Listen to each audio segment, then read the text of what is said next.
Uau, Deus é muito bom. Você pode sentar. Deus não é bom?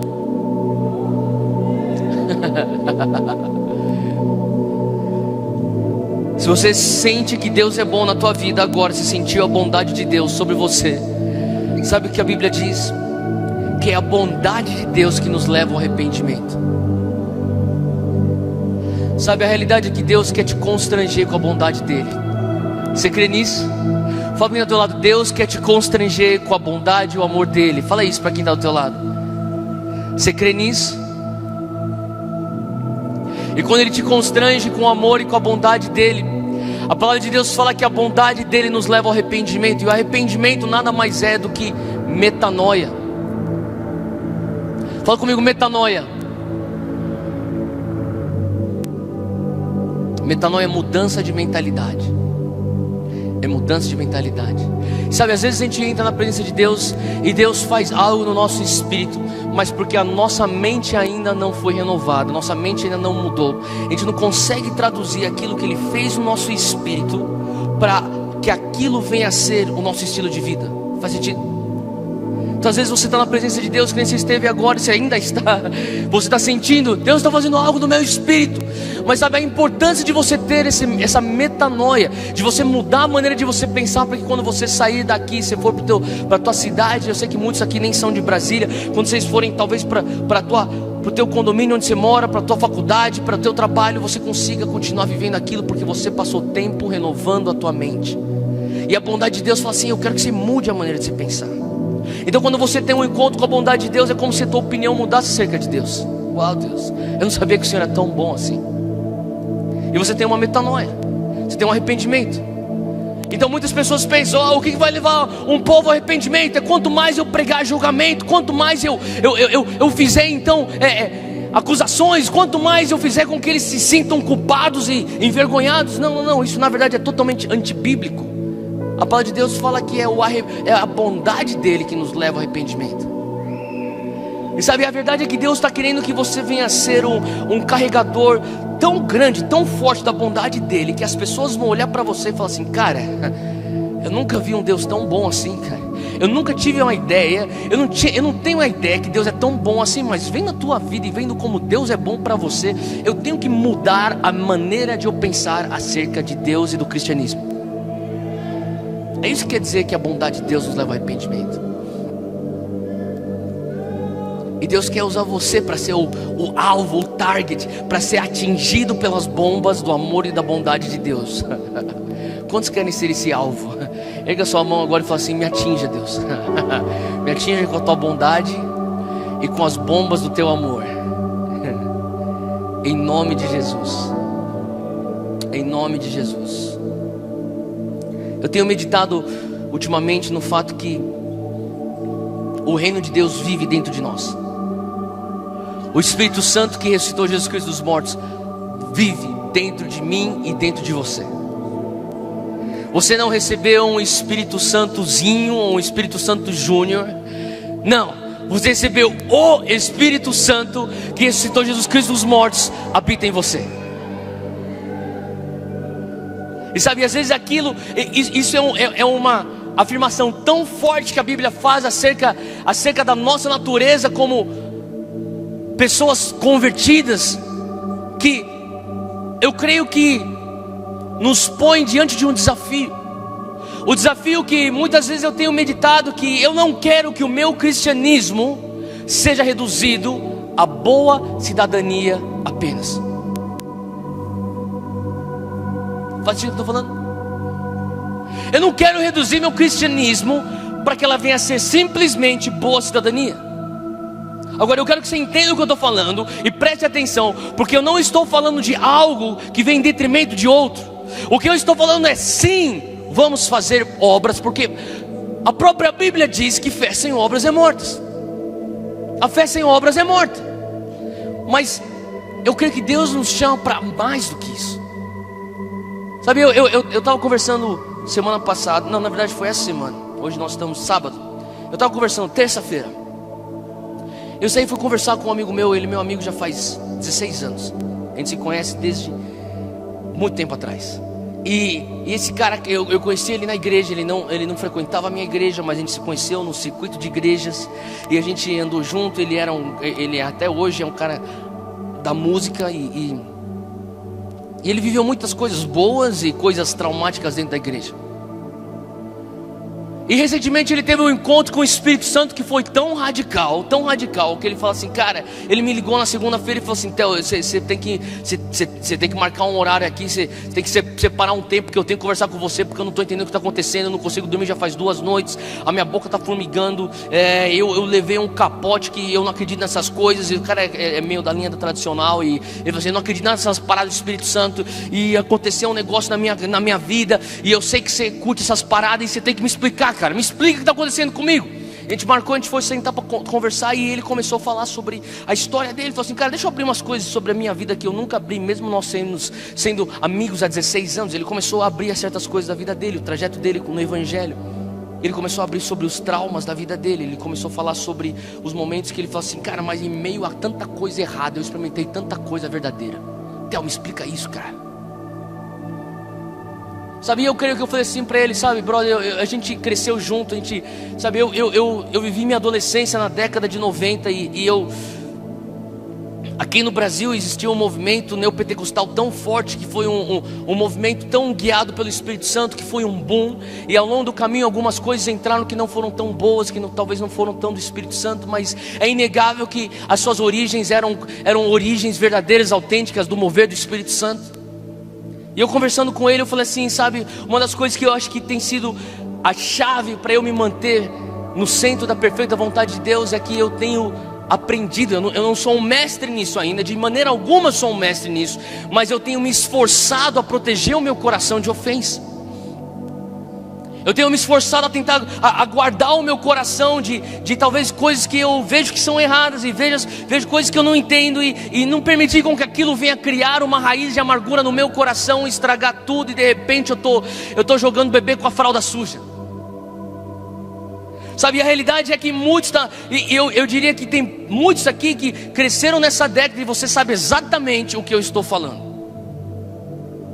Foi uma década onde nossa juventude, nossa adolescência, e talvez alguns aqui na tua infância, você tem algumas memórias disso. Nós experimentamos aquilo que seria, uma nova expressão de adoração que é relevante à nossa cultura atual. Nós expressamos a ousadia e a intrepidez do Evangelho, saindo daquela coisa que era marginalizada, que cristianismo é para mulher, para ignorante, para pobre, e começou a entrar em todos os outros setores da sociedade.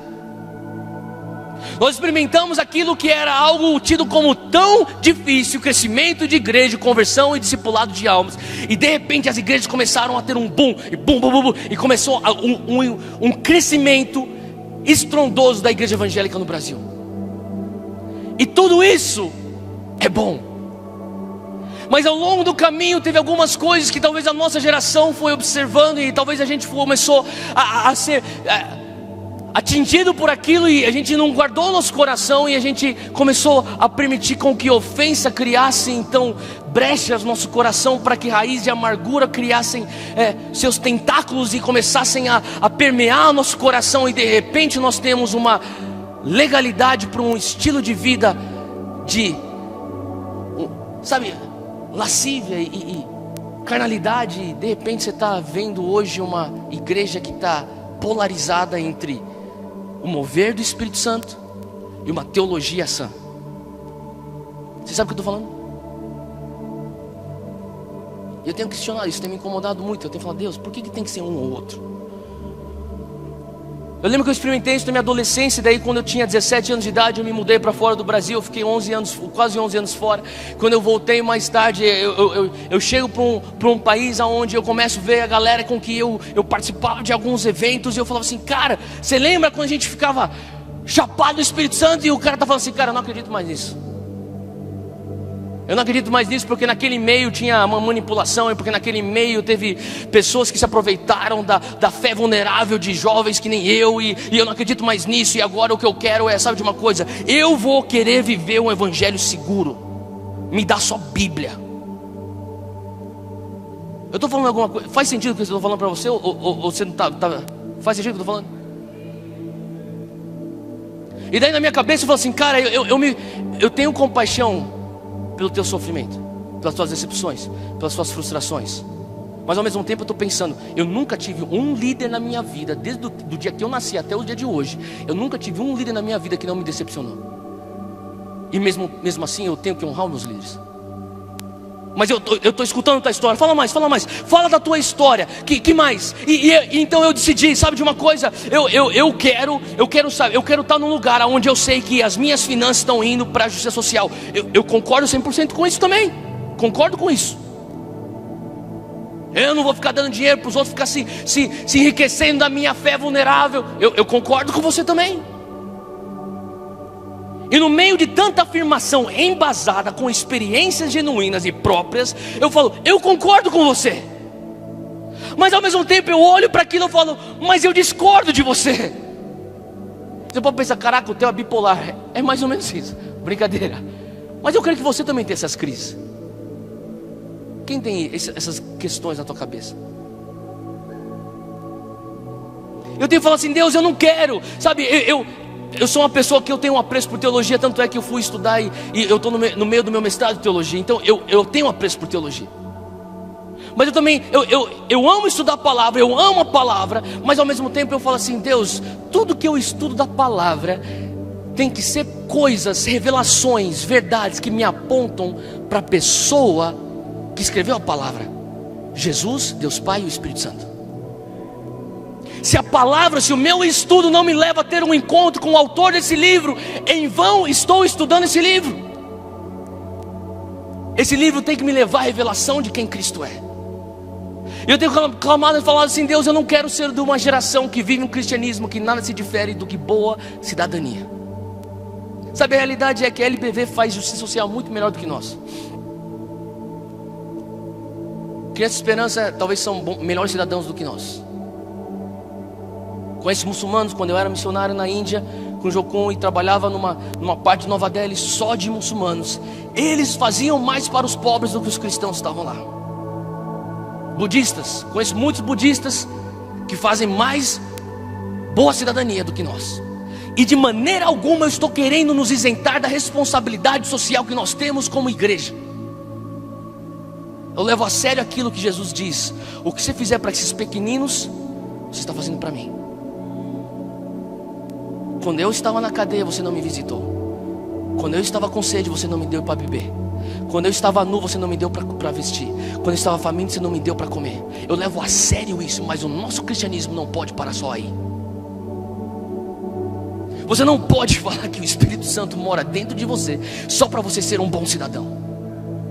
Ele te capacita para isso sim, mas isso tem que ser ponto passivo, como se fosse a base do cristianismo, para você dar passos além. E aquilo que vai nos diferenciar de outras fés e de outras crenças é o Espírito Santo habitando dentro de nós.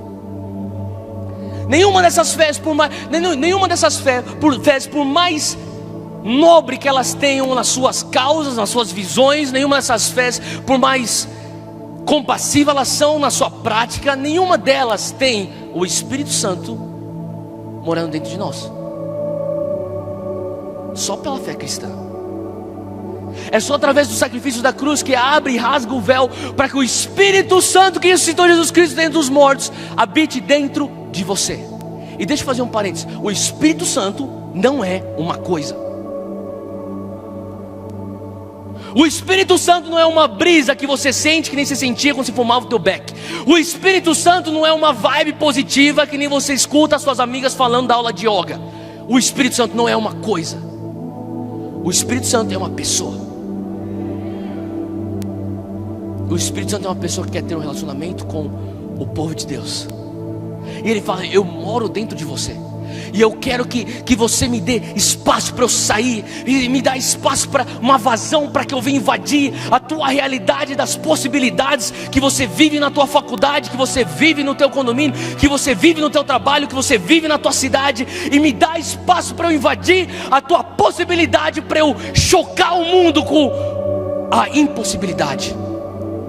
Sabe como que você mede o teu cristianismo? Tem que ter um mensurável no teu cristianismo. As minhas obras, fé sem obras é mortes. Isso é apenas um dos mensuráveis. Existem outros mensuráveis no teu cristianismo, e um deles tem que ser: o quanto do impossível eu estou invadindo. Você tem que perguntar isso: quanto do impossível eu estou invadindo? Ou será que você só vive o teu cristianismo dentro dos limites das possibilidades? Irmão, eu estou doente, toma um remédio. Irmão, eu estou prestes a divorciar. Você deveria buscar um aconselhamento. Eu não sou contra aconselhamento, eu não sou contra remédio. Eu sou um psicólogo por formação. Eu faço aconselhamentos, eu acredito em terapia, eu acredito em medicina. Mas eu também acredito que Deus cura através da medicina, e também Deus cura de maneira sem ser através da medicina. Independente, Deus curou. Porque Deus é que deu inteligência para o médico descobrir a razão da doença e tratar a doença. Então Deus curou. Mas ao mesmo tempo você tem que ter fome e apetite pelo sobrenatural, por você ver a tua fé invadindo as impossibilidades. Você não pode se contentar com simplesmente: o meu cristianismo é eu fazer uma boa cidadania. Não, eu quero perguntar para você. Eu não vim aqui, sabe, eu amo vocês e vocês gostam de mim, não é verdade? Mas hoje eu acho que eu vou cutucar algumas coisas. Sabe por que eu vou cutucar algumas coisas? Porque eu tenho sido cutucado pelo Espírito Santo, e tenho sido cutucado por outros líderes que são amigos meus e têm amor por mim e me cutucam. Falo assim: cara, eu quero te confrontar nisso. E eu estou aberto para confronto. E nós temos que estar abertos para confronto. E eu quero te confrontar hoje: quanto do teu cristianismo invade o impossível? Quanto do teu cristianismo agride as impossibilidades e fala: eu não vou aceitar isso, porque eu tenho o Espírito Santo morando dentro de mim, e o Espírito Santo que ressuscitou Jesus Cristo dos mortos. Sabe, se Jesus vivesse o cristianismo dele só nas possibilidades, você sabia que ele estaria morto até agora? Mas porque Deus não fez a fé cristã para ser algo que venha a ser contido nos limites das possibilidades, Ele fez o impossível, que é ressuscitar dos mortos. E quantos são gratos que Ele ressuscitou dos mortos? Porque se Ele não tivesse, você não teria razão para estar aqui hoje. E eu tenho meditado nisso. Eu falo assim: Deus, eu comecei a entender: Deus, tem muita coisa na minha mente, sabe? Eu não sei se você já experimentou isso, mas eu ia para algumas reuniões, e eu ainda vou para essas reuniões na minha igreja de vez em quando, algumas vezes com meus amigos, e tem um derramar do Espírito Santo, e Ele começa a fazer coisas maravilhosas, e você sente Ele trabalhando dentro de você, é uma coisa muito forte no teu espírito. Mas depois que você sai daquele ambiente, parece que as coisas voltam ao normal, e você fala assim: cara, eu queria estar vivendo aquilo lá, mas eu não estou mais vivendo aquilo lá, parece que as coisas meio que voltaram ao normal. Quantos já tiveram essa experiência? Sabe, o Senhor começou a falar comigo. Ele falou assim: sabe, o problema é que eu estou fazendo algo no teu espírito, mas você não está permitindo com que a tua alma venha a ser renovada para ser compatível com aquilo que eu já imprimi no teu espírito. Você sabia que a tua alma, se você puder resumir, a tua alma ela é feita da tua mente, dos seus pensamentos, das suas emoções e dos seus desejos. Seus pensamentos, emoções e desejos, isso aí é a tua alma. E tantas vezes a gente não consegue renovar a nossa alma a tal ponto, a nossa mente, nossas emoções, nossos desejos, a tal ponto que ela se torna compatível com aquilo que Ele fez no Espírito. Eu estava conversando outro dia com um cara que ele é o cara que cuida de todos os vídeos do Dunamis. O nome dele é Vitor, só que o apelido dele é Fuller. Eu comecei a falar pro Fuller: eu tô querendo comprar essa câmera aqui, e essa câmera aqui, pô, falaram que é a top do top do top, e é tipo uma câmerazinha pequena. E eu quero começar a filmar, e eu vou fazer uns filmezinhos para botar no meu Instagram, para botar nas minhas redes sociais. E ele falou assim: cara, essa câmera é tão avançada que hoje a tecnologia não tá compatível para mostrar o tamanho do avanço tecnológico que essa câmera tem numa tela de televisão. E eu comecei a pedir para ele: me explica isso. Eu disse: cara, as televisões não estão prontas para receber esse tipo de tecnologia. Não adianta você comprar essa câmera tão boa. E ele começou a me explicar um pouco sobre essa questão tecnológica da câmera versus o receptor da imagem que a câmera recebeu, e eu comecei a entender que muitas vezes é a maneira como opera dentro de nós o nosso espírito, nossa alma. Às vezes o nosso espírito recebe tanta coisa, só que a nossa alma não foi tratada, a nossa mente não foi renovada para chegar ao ponto da compatibilidade daquilo que Ele fez no espírito. Então eles não estão andando na mesma cadência. Por isso que você experimenta uma coisa aqui na presença do Espírito Santo, e você sai da tua faculdade, você experimenta uma outra coisa, e você fala assim: por que é tão difícil, mas lá na conferência Nova Geração é tão fácil? Porque Deus te chama, cara, eu preciso que você renove a tua mente. Eu quero que você comece a questionar e falar assim: cara, o meu cristianismo não pode ser só no âmbito da possibilidade. Cara, por favor, não vá para a igreja só para ficar filosofando teologia. Pelo amor de Deus, não faz isso, cara. Vai lá e experimenta a pessoa do Espírito Santo. Experimente a pessoa de Jesus. Eu não sou contra a teologia, eu sou a favor de teologia. Mas eu creio que Deus está nos chamando para mais. Assim também como eu falo, não vá para a igreja só para ter um charamanaias e rodopiar e dar um sapateado e sair de lá sem a tua mente ser renovada com as verdades bíblicas. Até quando a gente tem que ficar sendo polarizado de um lado ou para o outro, e de um lado e para o outro? E daí eles falam: para que igreja que você vai? Para os pentecostais selvagens ou para aqueles teológicos entediantes? Eu falei que eu ia ofender um pouco, ia cutucar um pouquinho, mas para pensar comigo. Porque tem que ser um lado ou tem que ser outro lado? Até quando que a gente vai? Até quando chegará o dia que nós vamos viver um cristianismo inteligente? Porque Deus pôs um cérebro na tua cabeça. Amém? E quando que você vai viver um cristianismo poderoso? Que você não fala assim: ah, sinais e maravilhas é para aquele apóstolo, bispo, sei lá, o papa lá, sei lá quem for lá, que é o cara todo ungido, intocável, ele se move em sinais e maravilhas. Meu irmão, você pode impor as mãos sobre os enfermos. A palavra de Deus fala que os sinais acompanharão os que crerem. Se você é crente, os sinais têm que estar te acompanhando. Se você viver o reino, os sinais vão vir correndo atrás de você. Por onde você passar, você vai começar a agredir as impossibilidades, e a agressão das impossibilidades serão sinais. E você vai andando e os sinais estão sendo como testemunhos. Pô, você tá ligado você tá ligado o Marcelo? O Marcelo passou aqui em casa, veio tomar um café. Daí minha avó estava doente, daí ele só pegou a mão na minha avó, fez uma oração, minha avó ficou curada. Pô, você tá ligado a Bianca? A Bianca estava andando lá no shopping outro dia, ela foi comprar uma coisa numa loja. Daí a mulher estava chorando porque ela estava em depressão. Daí ela orou e a mulher não está mais com depressão. Por quê? Porque ela está atrás, não, simplesmente ela está vivendo o reino. O tal do Marcelo está vivendo o reino, e os sinais estão acompanhando aqueles que creem. A única coisa que você tem que fazer é crer. Crer que você tem o Espírito Santo dentro de você, e esse Espírito Santo não é o Espírito Santo Júnior, é o Espírito Santo de verdade, que ressuscitou Jesus Cristo dos mortos. E você põe as suas mãos sobre os enfermos e você declara: em nome de Jesus, seja curado. E se eles não forem curados, Theo? E se eles não forem libertos? Você está só dando o teu passo de fé. Sabe, tem um homem que se move muitos sinais e maravilhas, tem um ministério muito forte nisso. Um dia ele estava andando com ele falou para mim: Theo, nem todo mundo nas nossas reuniões vão ser curados. Falei: uau, que legal que estou escutando isso de você. Falei: nem todo mundo que orar vai ser curado, mas uma coisa vai acontecer: todos vão ser amados. E a tua função é amar e obedecer aquilo que foi ordenado para nós como crentes. Só isso. Você ama e você ora. Você ama e você ora. Algumas vezes os sinais vão te acompanhar com mais intensidade, outras vezes vão acompanhar com você com menos frequência, mas eles vão te acompanhar. E eu comecei a falar: Deus, eu não quero que receber algo no meu espírito e na minha alma, eu ter uma incompatibilidade que eu não sei traduzir, para que aquilo então se torne meu estilo de vida. E eu fui levado para esse capítulo aqui em Marcos, e eu queria que você abrisse comigo. Marcos capítulo 5. Eu quero passar rapidamente com esse texto. É o texto da mulher com fluxo de sangue. Você já escutou esse texto, eu tenho certeza, mas eu quero ler de novo com você. Marcos 5, 21.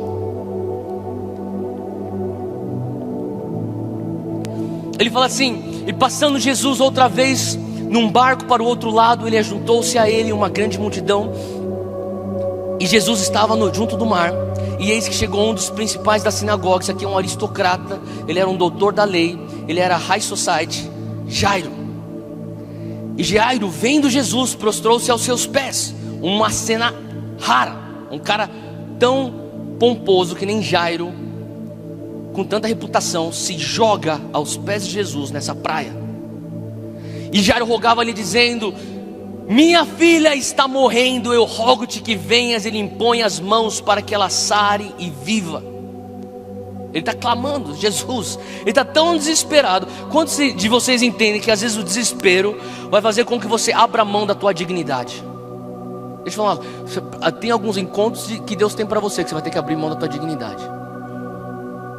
Vou falar uma coisa: tudo que você precisa, Deus vai prover. Mas a maioria das coisas que você quer, você vai ter que correr atrás. E correr atrás significa às vezes abrir mão da tua dignidade. E Jairo estava naquele momento que ele estava tão desesperado. Ele falou assim: eu não estou nem aí se eu sou o doutor da lei, se eu sou o deputado, se eu sou o senador, se eu sou aquele bam.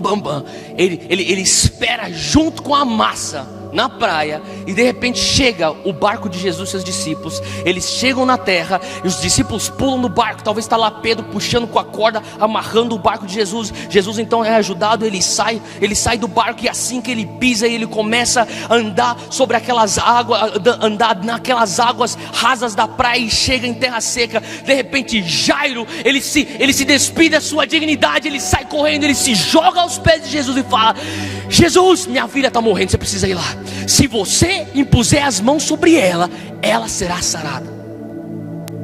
Esse é um homem de fé. Quem concorda comigo? Esse cara está com fé. Ele tem muita fé. E olha só o que a Bíblia continua dizendo.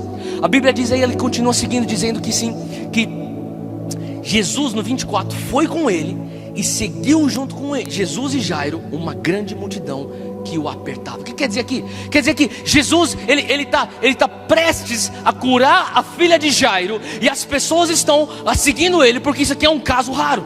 Isso aqui é tipo um senador da república se humilhando junto com a massa para esse profeta Jesus, e agora vai acontecer um milagre. Daí, se fosse nos dias de hoje, todo mundo estaria com seus celulares gravando o que vai acontecer, e de repente todo mundo está ligando: traz a imprensa para cá. E de repente está chegando os carros das imprensas, aí todo mundo com a câmera. Eles vão filmar esse episódio que é totalmente inédito: Jesus curando a filha do grande líder Jairo. E olha só o que acontece, versículo 25: e certa mulher que havia... Isso aqui é uma outra história, isso aqui está acontecendo paralelamente. Essa mulher que tinha 12 anos um fluxo de sangue, e que havia padecido muito com muitos médicos, despendido tudo quanto tinha, nada lhe aproveitando isso, antes indo a pior, ouvindo falar de Jesus, veio por detrás entre a multidão e tocou na sua vestimenta. Agora eu queria que você parasse para pensar nisso. Sabe, eu comecei a falar assim: Deus, eu preciso que a minha mente venha a ser compatível com aquilo que o Senhor fez no meu espírito. E deixa eu falar, Deus está fazendo alguma coisa no teu espírito hoje. Ele fez ontem, Ele está fazendo hoje, vai fazer amanhã. E até o momento que você sair daqui, você receber alguma coisa no teu espírito. Mas nada vai ser produtivo fora daqui se você não renovar a tua mente. Quando você renova a tua mente, você fala assim: Deus, eu tenho que entender como que eu traduzo aquilo que o Senhor fez no meu espírito para os meus sentimentos, para os meus desejos e para a minha maneira de eu pensar, para que a minha vida venha a ser a extensão do sobrenatural que ocorreu no meu espírito. Faz sentido? E Jairo ele tem fé. Jesus vai curar a minha filha. E de repente essa mulher, ela também tem fé. Jesus está passando, Ele também pode me curar. E eu comecei a entender que aqui existem duas figuras. Existe a mulher do fluxo de sangue, existe Jairo, e ambos têm em sua mente a mente da possibilidade. Eles tinham erradicado da maneira deles pensarem as impossibilidades. Eles começaram a falar assim: eu creio que Deus pode fazer o impossível. Talvez eles nem entendiam que Ele era Deus ainda, mas eles falaram: eu creio que Jesus pode fazer o impossível. O impossível é me curar desse fluxo de sangue. O impossível é Ele curar minha filha que está quase morrendo. E ambos tinham uma mente de possibilidade. E hoje eu quero falar para você que Deus está querendo levar o teu cristianismo além de uma boa cidadania. E Deus está querendo levar o teu cristianismo para que venha agredir a impossibilidade. Mas para que isso venha a ser feito, você precisa de uma mente de possibilidade. Fala comigo: eu preciso. Fala bem forte: eu preciso de uma mentalidade de possibilidades. E diante de impossibilidade, eles pensavam: é possível, é possível, é possível. Eu comecei a falar: Deus, como é que acontece? E o Senhor começou a me mostrar algumas coisas nesse texto. A primeira coisa que Ele me mostrou é que essa mulher, olha aí no teu texto, no versículo 24, diz assim que Jesus começa a sair e Ele começa a buscar, aonde Ele está indo junto com Jairo. E no versículo 25 diz que essa mulher há 12 anos tinha um fluxo de sangue. 26, ela havia padecido, outras palavras, ela tinha sofrido na mão de muitos médicos e despendido tudo quanto tinha. Em outras palavras, ela não tinha mais dinheiro, e nada lhe aproveitando isso, antes indo a pior. Sabe, os teólogos dizem que isso que essa mulher estava sofrendo provavelmente era um câncer de útero. Provavelmente ela tinha um tumor no seu útero e aquilo causava um sangramento. E aquilo, talvez as pessoas naquela sociedade, eles entendiam como aquilo sendo a menstruação de uma mulher. E eles viam ela como uma mulher muito impura, porque ela não parava de sangrar. Então a lei naquela época era: você põe ela para fora da cidade, longe de todo mundo, sem contato com ninguém. Então diversas vezes essa mulher, talvez porque ela tinha que comer, ela tinha que tomar água, ela tinha que ir para o poço, ou ela ia para o mercado comprar comida. E quando ela estava chegando naquele lugar, talvez ela viu diversas vezes a cena de mãe segurando seus filhos e falando: filho, não chega perto daquela mulher, porque aquela mulher lá é suja. E talvez quando tinha uma fila, as pessoas até davam espaço para ela passar na fila, porque eles não queriam chegar perto dela. E aquilo não só agredia ela fisicamente, porque ela tinha um mal, uma doença física, mas aquilo começou a feri-la emocionalmente. Imagina você na situação dela por 12 anos, experimentando esse vexame, essa vergonha, essa humilhação. Toda vez que você vai para o público, existe as pessoas sem palavras, mas com suas ações, lembrando você: você é uma marginalizada, fica longe de mim, fica longe da minha família. E essa mulher fala que ela tinha ido para vários médicos. E você pode imaginar uma situação dessa, uma condição como um câncer de útero na Palestina nessa época. Como é que eram os procedimentos médicos? Além de dolorosos, deveriam ser completamente humilhantes esses procedimentos. E essa mulher, ela padeceu, ela sofreu na mão desses médicos. Se tivesse que ter algum procedimento cirúrgico, com certeza não teriam anestesia. Essa mulher sofreu bastante. E além disso, ela gastou todo o dinheiro que ela tinha. Ela ia para o médico, aquilo lá não dava certo, ele só machucava mais ela sangrava mais, ela era mais agredida fisicamente, emocionalmente ela era ferida. E daí ela pegava e dava um pouco do dinheiro que ela devia. Vou tentar aquele outro médico. E ela ia para aquele outro médico, e ele falava assim: aqui vai custar X. Ela pegava aquele dinheiro, ela com peso dava, mas falava: quem sabe agora eu vou ser curado. E daí aquele procedimento cirúrgico machucava mais ela, feria mais ela emocionalmente. Ela não parava de sangrar. E a palavra diz que antes ela ia de mal a pior. Provavelmente ela sangrava mais. Provavelmente eles tentavam solucionar aquilo, mas pioravam a situação física dela. Ela chega num momento, depois de 12 anos tentando isso, ela não tem mais dinheiro. E eu creio que essa mulher tinha tanta fé, que se ela tivesse dinheiro, ela ia morrer tentando ser curada. Mas o que impede dela continuar a tentar ser curada é que ela não tem mais dinheiro. Ela não tem mais dinheiro, ela está pobre. Ela está marginalizada, ela está longe, ela está excluída. E de repente ela sente, ou melhor, ela escuta falar que Jesus está vindo. Sabe, eu comecei a falar assim: Deus, eu quero experimentar os teus milagres, eu quero experimentar o teu sobrenatural. E o Senhor começou a falar para mim: você nunca vai experimentar o meu sobrenatural, e você nunca vai agredir as impossibilidades que te cercam, se você não se puser numa posição de total dependência minha. Sabe, é fácil você falar assim: cara, eu quero ser usado por Deus, eu quero viver o sobrenatural de Deus. Mas você não consegue dar um passo de fé, aonde você fala assim: se o Senhor não intervir, tá tudo indo para o espaço. Outro dia eu estava conversando com a minha equipe, a gente estava falando sobre fé. E eu descrevi fé da seguinte maneira: você dar um passo de fé é você dar um passo maior que tua perna e esperar com que Deus faça a tua perna crescer no ar. Isso que é fé. Isso que é um passo de fé. E muitos falam assim: eu não quero dar um passo de fé. Dar um passo de fé é uma coisa muito desconfortável. É você sair do barco e tentar andar sobre as águas. Só que você pode passar a humilhação de cair debaixo das águas e ser afogado. Eu não quero dar um passo de fé. Dar um passo de fé é eu falar: deixa eu orar por você, porque eu creio que Deus quer te curar. E daí eu vou orar, e se nada acontece? Sabe, naquele momento onde ou Jesus aparece, ou tudo vai para o espaço. Ali é o lugar onde você começa a agredir as impossibilidades. Se você não está disposto a estar naquele lugar, você nunca vai experimentar o teu sobrenatural.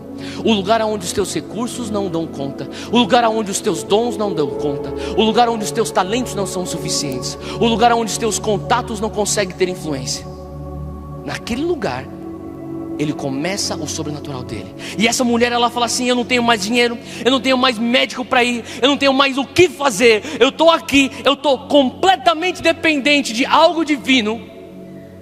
E aí começa a mulher experimentar o milagre de Deus. Você começa a parar para pensar: Deus, quantas vezes na minha vida que eu experimentei o teu sobrenatural, eu me encontrei naquele lugar? Sabe, às vezes você vai experimentar o sobrenatural de Deus de uma maneira soberana. Uma coisa é você experimentar o sobrenatural de Deus pela vontade soberana dele. A outra coisa é você experimentar o sobrenatural de Deus pela tua intenção vocacional.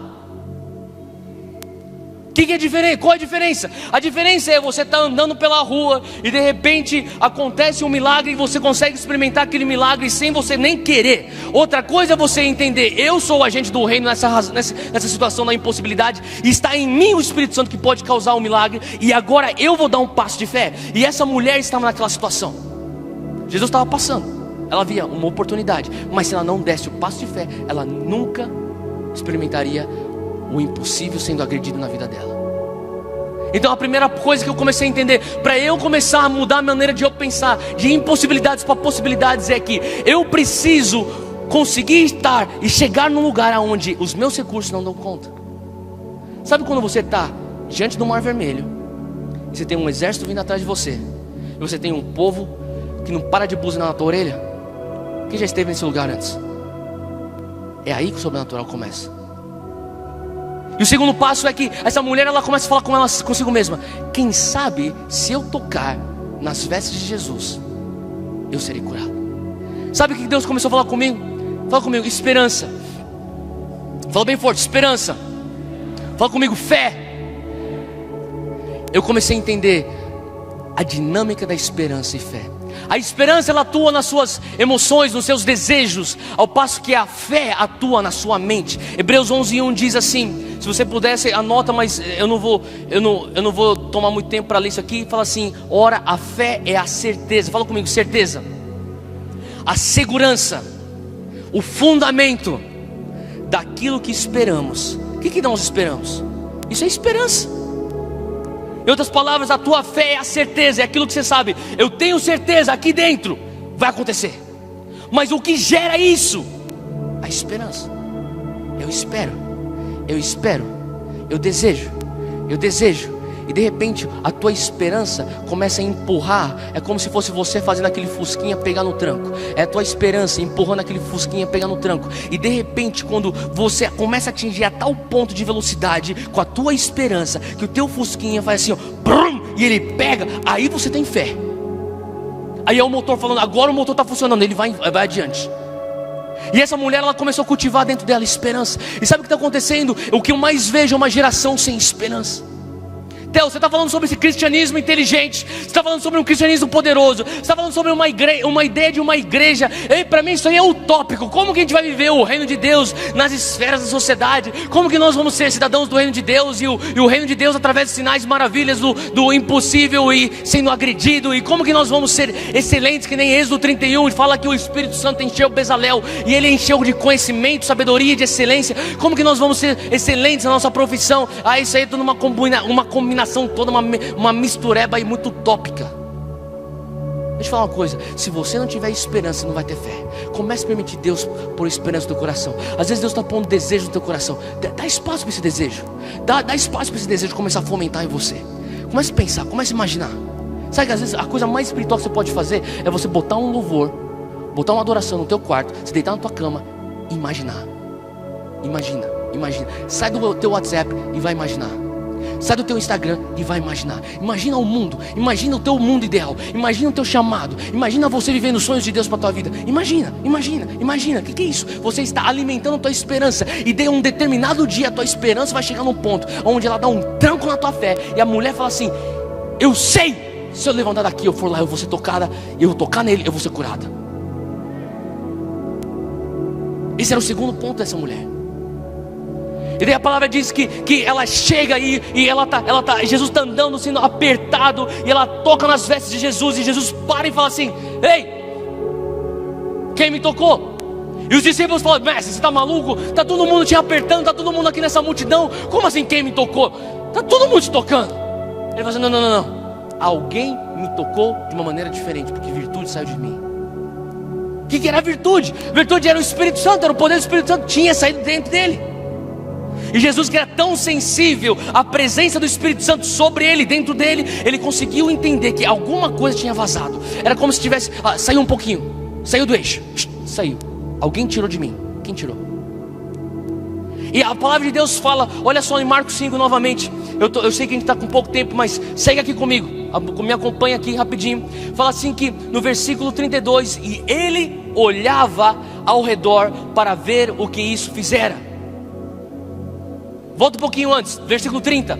E logo Jesus, conhecendo que a virtude de si mesmo saíra, voltou-se para a multidão e disse: quem tocou nas minhas vestes?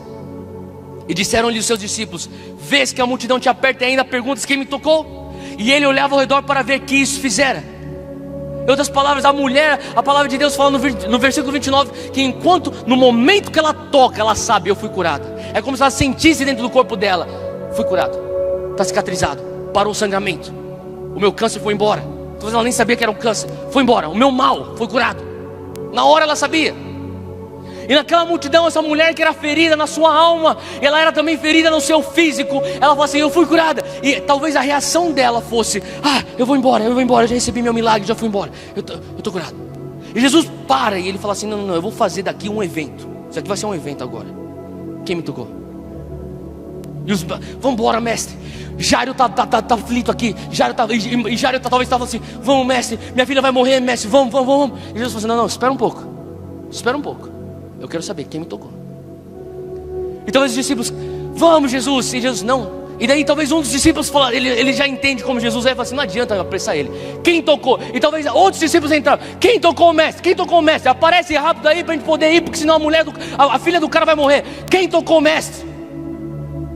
E daí essa mulher, olha só no versículo 35, diz que estando ele ainda falando, ou melhor, versículo 33, então a mulher que sabia o que tinha acontecido, temendo e tremendo, aproximou-se e prostrou-se diante dele e disse-lhe toda a verdade. O que aconteceu? Talvez você possa pensar que nem eu pensei a primeira vez que eu comecei realmente a prestar atenção nessa história. Eu falei: Jesus, por que o Senhor precisa humilhar essa mulher? Ela já passou humilhação o suficiente pro resto da vida dela. Todo mundo já sabe que ela é marginalizada. Todo mundo já sabe que ela é impura. Porque o Senhor poderia simplesmente estar andando, ela podia ter tocado as tuas vestes, você saberia, ela foi curada, ela com certeza já sabe, ela foi curada, e você poderia pensar: ela já foi humilhada tanto, não vou querer humilhá-la mais, eu vou seguir meu caminho para a casa de Jairo e deixa ela com a cura dela. Mas não, o Senhor para ficar perguntando: quem me tocou? Quem me tocou? Quem me tocou? E essa mulher, temendo e tremendo, talvez ela estava escondida atrás de um pilar ou de uma rocha. Ela estava assim: vai embora. Vai. E Jesus não ia. Ele ficava falando: quem me tocou? Quem me tocou? Ele ficava assim: vai. E Jesus fica insistindo: quem me tocou? E a palavra de Deus fala que ela, temendo e tremendo, ela sai, se joga aos pés de Jesus, assim como Jairo tinha feito. E ela conta toda a verdade. Ela fala assim: eu te toquei, eu sou a impura, eu sou a marginalizada, eu sou a mulher do fluxo de sangue há 12 anos e eu te toquei, mas hoje eu fui curada. E olha só o que Jesus responde no versículo 34: e Jesus lhe disse: filha, a tua fé te salvou, vai em paz e ser curada deste teu mal. O que Jesus está fazendo aqui? Jesus é tão maravilhoso que ele entendeu: o milagre não está completo. Por isso que eu tenho que perguntar: quem me tocou? E quando ele traz aquela mulher, essa mulher se joga aos pés de Jesus. Ele pega na mão daquela mulher e fala assim: filha, que é a única vez que Jesus menciona filha para alguém na Bíblia. Ele fala assim: levanta, tua fé te curou, ser curada, vai em paz. Em outras palavras, Jesus, naquele momento, Ele cura a alma daquela mulher. Ela tinha sido curada no físico, mas naquele momento ela está tendo uma cura interior. E não só uma cura interior, Jesus faz questão da multidão parar para assistir e testemunhar essa mulher ser reestabelecida na sociedade, não como uma marginalizada como antes, mas agora você tem um lugar na sociedade de honra. Você é minha filha. Agora você pode olhar isso e falar assim: uau, Jesus, você é maravilhoso. O Senhor não só cura ela fisicamente, o Senhor cura ela emocionalmente. Não só fisicamente e emocionalmente, o Senhor reestabelece na sociedade. Isso é demais. E logo na sequência, olha só no versículo 35, estando Jesus ainda falando, explicando o que estava acontecendo, os servos de Jairo chegam e dizem: a tua filha, Jairo, já está morta, não incomodes mais o mestre. Parece aquele momento onde parece que você vai ganhar o jogo e de repente o adversário marca um gol. Você está mal e mal terminando de comemorar e de repente, bum, vem um ataque. Jesus está lá: eu curei essa mulher, essa mulher é minha filha. E todo mundo está celebrando isso. Aquela mulher deve estar chorando, ela deve estar abraçando os pés de Jesus. E enquanto está acontecendo tudo aquilo, chegam afobados os servos de Jairo. Eles empurram as multidões e falam assim: sai, Jairo, tua filha morreu, a gente sente muito. Não incomode mais Jesus, não tem nem por que ele vir. E talvez Jairo naquele momento está olhando para Jesus tipo: cara, se você não tivesse parado por essa mulher, minha filha seria curada. E talvez ele está olhando para aquela mulher que está aos pés de Jesus curada, pensando: você vale mais do que minha filha. Porque são questões de segundos, de minutos aqui. E Jesus, olha que Jesus fala para Jairo. Jesus então, ele no versículo 36, ele ouve essa palavra e diz para Jairo: não temas, crê somente. Olha o 37. E não permitiu que alguém o seguisse, a não ser Pedro, Tiago e João, irmão de Tiago. 38. E tendo chegado à casa do principal da sinagoga, viu o alvoroço, que ali estavam os que choravam muito e pranteavam, porque a filha tinha morrido. E entrando ele disse: por que vocês choram? Por que fazem esse alvoroço? A menina não está morta, ela está dormindo. 40. Eles riram de Jesus, porém ele, o que Jesus fez? Versículo 40. Tendo-os feito o quê? Fala, sair. Tendo-os feito o quê? Sabe o que você tem que fazer na tua vida? Você tem que fazer o que Jesus fez. Ninguém vem comigo a não ser Pedro, Tiago e João. Vocês todos aí que estão carregando palavras de mentira e de destruição para matar minha fé, vocês ficam para trás. Jesus expulsa essas pessoas e fala: ninguém vem comigo a não ser Pedro, Tiago e João. Mais tarde Jesus faz a mesma coisa. Vocês que estão chorando, acreditando nessa mentira, todo mundo sai. O que ele estava fazendo? Eu comecei a imaginar o que está acontecendo na vida de Jairo. Uma vez que Jesus fala assim: Jairo, não temas, crê somente. E talvez Jesus pega a mão de Jairo e fala assim: vamos para tua casa. E ele começa a puxar Jairo para a casa do próprio Jairo. E naquele momento Jesus fala assim: ninguém me segue, todo mundo fica. Só vem Pedro, Tiago e João, só vocês três, vem, o resto fica. E os três já sabiam o que eles tinham que fazer. E talvez naquele trajeto para a casa de Jairo, Pedro está falando: Jairo, não chora, você está com o mestre. Sabe aqui, há uma semana atrás, alguns dias atrás, a gente estava lá na região dos Gadarenos. Tinha um endemoniado, ninguém conseguia curá-lo. Só que Jesus impôs as mãos sobre ele e foi curado na hora, foi restaurado. Talvez João fale assim: Jairo, sabe que aconteceu no casamento que a gente foi lá em Caná? Jesus transformou água em vinho, cara.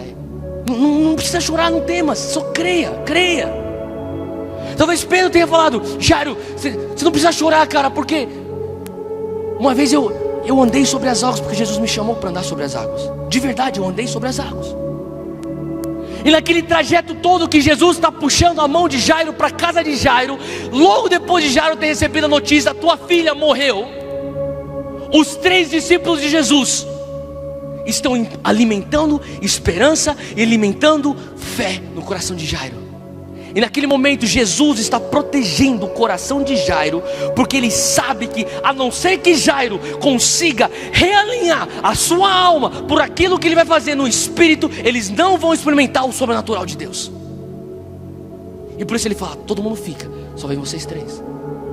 E daí eles chegam naquela casa, e logo que eles chegam naquela casa, já tem então as pessoas fazendo todo aquele luto. E ele fala: sai todo mundo. E ele põe Jairo num ambiente propício para o sobrenatural. Sabe qual que é o ambiente propício para o teu sobrenatural? É aquele ambiente onde você não tem mais nada o que fazer. Você não tem mais dinheiro, você não tem mais contatos, você não tem mais dom suficiente, teu talento não é suficiente, teu esforço não é suficiente. É um momento onde você está sentado na lateral do campo e você está olhando tudo acontecendo lá, mas de repente a tua esperança começa a falar para a tua fé: e se? E se? E a tua esperança cutuca a tua fé. E a tua fé fala assim: não, não vai acontecer. Mas a tua esperança fala assim: mas e se acontecesse? A tua fé fala assim: não, não vai acontecer. E a tua esperança fala assim: mas eu sei, mas e se acontecesse? E de tanto a tua esperança ficar enchendo as paciências da tua fé, a tua fé fala: tá bom, vai acontecer, eu vou.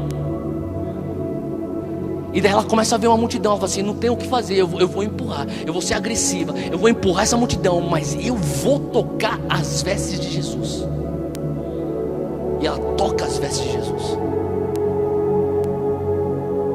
Sabe qual que é o momento propício e é um ambiente propício para se experimentar o sobrenatural de Deus e invadir as impossibilidades? É quando você começa a se cercar de pessoas que nem Tiago, João e Pedro.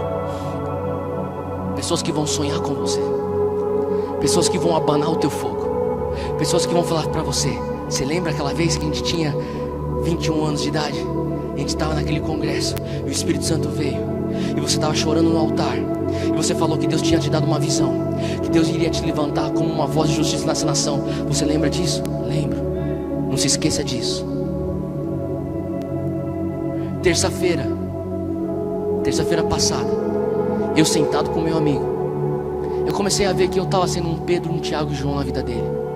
Eu falava assim: brother, você lembra quando a gente estava lá em 2001? Eu tinha voltado de férias para o Brasil, a gente foi para aquele lugar, e daí aquela mulher cheia da unção começou a profetizar sobre a tua vida, e você começou a chorar que nem um bebê. Você lembra daquilo? Lembro. Como que você pode negar isso, cara? Eu não consigo negar isso, Theo. Você acha que ele não vai repetir isso na tua vida? Ele tem que repetir isso na minha vida, Theo. Ele já está repetindo na tua vida agora, cara. É verdade, é isso.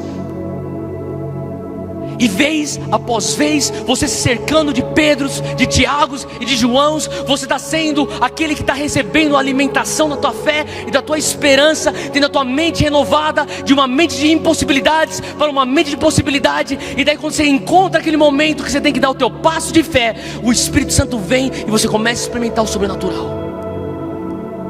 Só que você precisa proteger a tua fé, proteger teu coração de ofensa,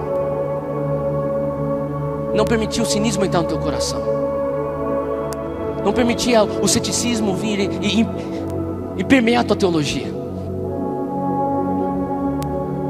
Não é da vontade de Deus que você vive polarizado, num pentecostalismo selvagem ou numa teologia entediante.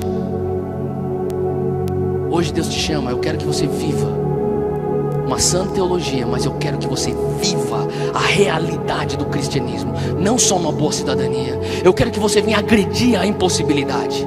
Eu preciso que você estude a palavra para ter um encontro com esse homem Jesus. E uma vez que você tem esse encontro com esse homem Jesus, continue estudando a palavra, mas nunca abra mão da tua experiência com o Espírito Santo.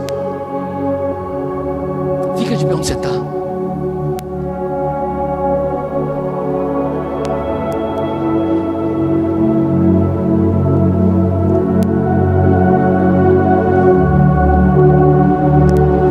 Feche teus olhos onde você está, põe tua mão no teu coração. Eu quero orar com você agora.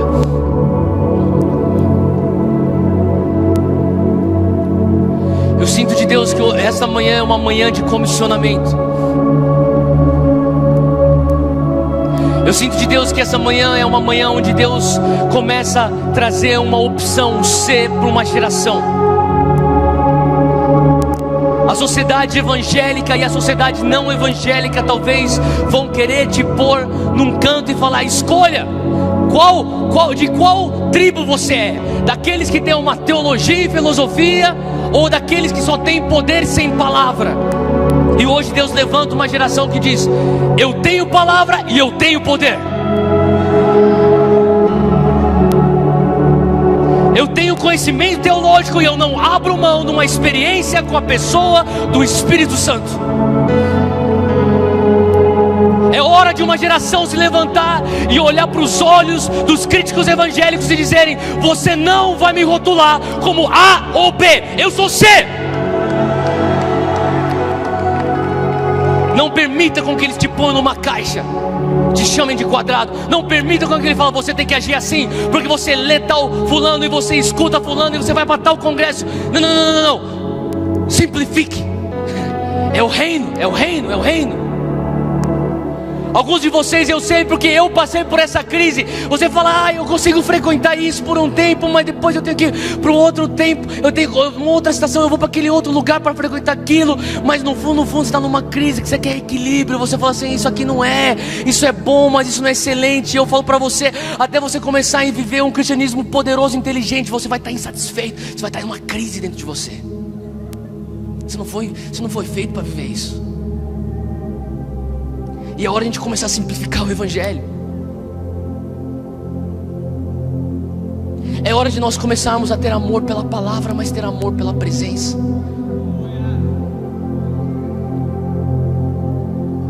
É hora de nós termos um compromisso de renovarmos nossas mentes, para que aquilo que a gente tem de êxtase espiritual venha a ser traduzido em estilo de vida sobrenatural. Faz sentido o que eu estou falando, gente?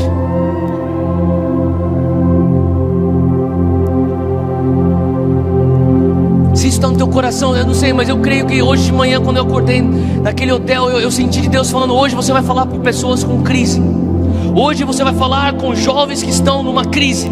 Uma crise que falam: cara, a minha cabeça entende isso, mas o espírito anseia por isso. Mas por que eu não posso ter isso e aquilo?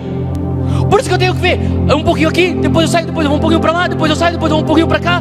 Cara, eu não estou mais aguentando, eu já estou em crise. Você não está sozinho. Você não está sozinho.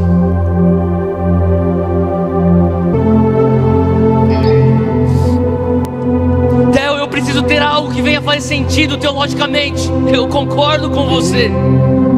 Mas Theo, eu também preciso ter algo que venha me alimentar espiritualmente.